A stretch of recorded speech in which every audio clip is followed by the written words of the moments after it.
Assalamualaikum warahmatullahi wabarakatuh.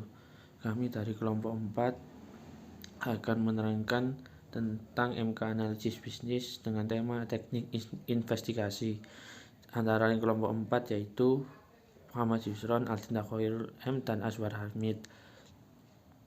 Penelitian sebelumnya, jika analisis bekerja dengan organisasi klien yang tidak dikenal atau divisi atau departemen, mereka harus meluangkan waktu untuk mengumpulkan informasi latar belakang sebelum memulai pekerjaan. Ada beberapa sumber yang tersedia, tetapi internet telah membuat akses ke informasi latar belakang tersebut jauh lebih sederhana daripada sebelumnya.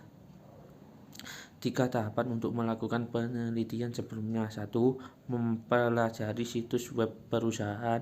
2. Mempelajari laporan perusahaan. Dan 3. Manual, prosedur, studi, dan dokumentasi. Teknik investigasi secara pemahaman sederhana adalah pekerjaan yang membutuhkan keterampilan, keberanian, dan keuletan dan keyakinan dalam menggali informasi yang khusus demi upaya menggali informasi yang selengkap-lengkapnya. Tak jarang observasi langsung dilakukan guna mengadakan penyelidikan fakta sumber yang diperkirakan dapat memperkaya informasi. Dalam pengertian jurnalistik, investigasi itu sendiri adalah praktik jurnalisme yang menggunakan metode investigasi dalam mencari informasi.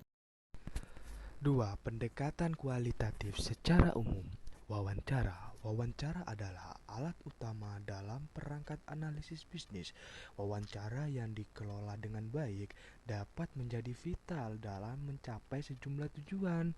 Ini termasuk melakukan kontak awal dengan pemangku kepentingan utama dan menetapkan dasar untuk pekerjaan analisis bisnis, membangun dan mengembangkan hubungan dengan pengguna dan manajer bisnis yang berbeda, memperoleh berbagai informasi tentang situasi bisnis, termasuk masalah dan masalah pribadi. Lokakarya menyediakan forum kolaboratif yang sangat baik, di mana masalah dapat didiskusikan, konflik diselesaikan, dan persyaratan diperoleh. Akibat mereka dapat digunakan di banyak titik yang berbeda selama proyek. Lokakarya sangat berharga ketika waktu dan anggaran dibatasi secara ketat dan beberapa sudut pandang perlu diteliti. Lokakarya juga merupakan forum yang berguna untuk melakukan kegiatan lain seperti menganalisis kualitas persyaratan dan ditetapkan sebelum dokumentasi secara formal. Pendekatan kuantitatif. Kuesioner dapat berguna jika kita perlu mendapat informasi dalam jumlah terbatas dari banyak orang yang mewawancarai. Mereka semua tidak akan praktis atau hemat biaya. Namun, kuesioner sulit digunakan dengan sukses dan harus dirancang dengan hati-hati agar memiliki kemungkinan keberhasilan.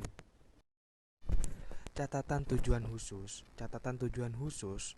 Teknik ini melibatkan pengguna bisnis dalam menyimpan catatan tentang masalah atau tugas tertentu. Misalnya, mereka dapat menyimpan catatan 5 gerbang sederhana tentang seberapa sering mereka perlu mentransfer panggilan telepon. Ini dapat memberikan informasi kepada analisis tentang masalah dengan proses bisnis dan skala. Pengambilan sampel aktivitas. Pengambilan sampel aktivitas ini adalah bentuk observasi kuantitatif lebih lanjut dan dapat digunakan ketika diperlukan untuk mengetahui bagaimana orang membagi waktu kerja mereka di antara berbagai aktivitas. Misalnya, berapa banyak waktu yang dihabiskan untuk pembuatan faktur setiap hari, berapa banyak pada pembayaran rekonsiliasi, berapa banyak untuk memilih keluhan. Selanjutnya, analisis dokumen. Analisis dokumen melibatkan peninjauan sampel dokumen untuk mengungkap informasi tentang organisasi, proses, atau sistem. Selanjutnya, dokumentasi bisnis saat ini.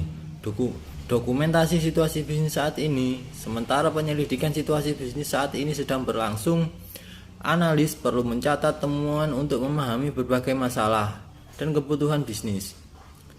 Laporan rapat akan dibuat untuk setiap wawancara dan lokakarya. Dan bagian ini menyarankan 5 teknik diagram yang juga berguna dalam mendokumentasikan penyelidikan dan menganalisis situasi. Teknik-teknik ini membantu analis untuk memahami informasi yang telah diperoleh dan untuk menemukan akar penyebab dari setiap masalah. 4 macam dokumentasi yang digunakan pada situasi bisnis saat ini. Yang pertama, peta pikiran. Kedua, peta spaghetti. 3, diagram tulang ikan. 4, logika kebutuhan. Sekian dari kelompok kami. Terima kasih.